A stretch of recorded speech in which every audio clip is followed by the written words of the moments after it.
मित्रांनो, जानेवारी 25 रविवारच्या दिवशी रथसप्तमी आहे। या दिवशी देवीचा हळदी कुंकू करायला अजिबात विसरू नका। तुम्ही जर विवाहित महिला असाल तर हा व्हिडिओ तुमच्यासाठी अत्यंत महत्त्वाचा आहे, त्यामुळे हा व्हिडिओ संपूर्ण बघा। मित्रांनो, हिंदू संस्कृतीत प्रत्येक सणाला अनन्यसाधारण महत्त्व प्राप्त झालेले आहे। जस इंग्रजी नववर्ष सुरू झालं तर लगेच पहिला सण येतो तो मकर संक्रांतीचा, आणि त्यानंतर येणारा सण असतो तो रथसप्तमीचा। माघ महिन्यातील शुक्ल पक्षातील सप्तमी तिथीला रथसप्तमी म्हणून ओळखले जाते। धार्मिक मान्यतेनुसार सृष्टीच्या आरंभी जेव्हा सूर्याची किरण पृथ्वीवर आली होती, पृथ्वीवर पडली होती, पहिल्यांदा तोच दिवस असतो रथसप्तमीचा दिवस। त्यामुळे या दिवसाला सूर्याचा प्रकट दिन किंवा सूर्यजयंती असं सुद्धा म्हटलं जातं। मत्स्य पुराण, पद्मपुराण आणि भविष्य पुराणात रथसप्तमीचं व्रताला अनन्यसाधारण आणि खूप मोठं महत्त्व प्राप्त आहे। म्हणून या दिवशी व्रत केलं तर आपल्याला 100 पट लाभ मिळतात। या दिवशी मनापासून सूर्याची पूजा केल्यास पापांचा नाश होतो आणि पुण्य प्राप्त होतं अशी श्रद्धा आहे। यावर्षी रथसप्तमी जानेवारी 25 रविवारच्या दिवशी आहे।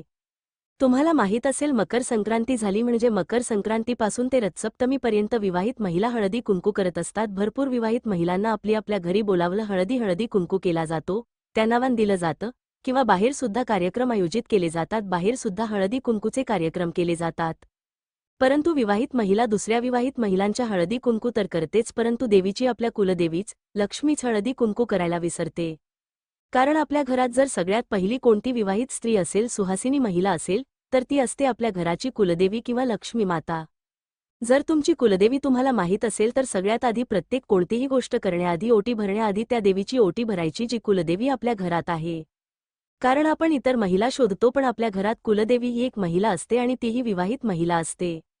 आधी तिची ओटी भरायची। हळदी कुंकू सुद्धा करतो आपण, तेव्हा सुद्धा सगळ्यात आधी हळदी कुंकू त्या लक्ष्मीच किंवा त्या कुलदेवीच करायचं। मूर्ती असेल, टाक असेल, फोटो असेल, हळदी कुंकू करायचा। जे वाण आणल असेल पहिलं वाण त्या देवीला, त्या कुलदेवीला तुम्ही द्यायच आहे। तर आता तर दिवस संपले आहेत, म्हणून इतर दिवस जमत नसेल तर रथसप्तमीच्या दिवशी सकाळी दुपारी केव्हाही तुम्ही देवी समोर बसा, लक्ष्मी समोर बसा, कुलदेवी समोर बसा, हळदी कुंकू करा, जे वाण असेल ते वाण द्या, तिळगुळचा लाडू ठेवा आणि क्षमाचना मागा, प्रार्थना करा, इच्छा बोला। अशा रीतीने हळदी कुंकू तुम्ही रथसप्तमीच्या दिवशी करायचा आहे। विवाहित असाल तरच, कारण सुवासिनी महिलाच हळदी कुंकू करत असते।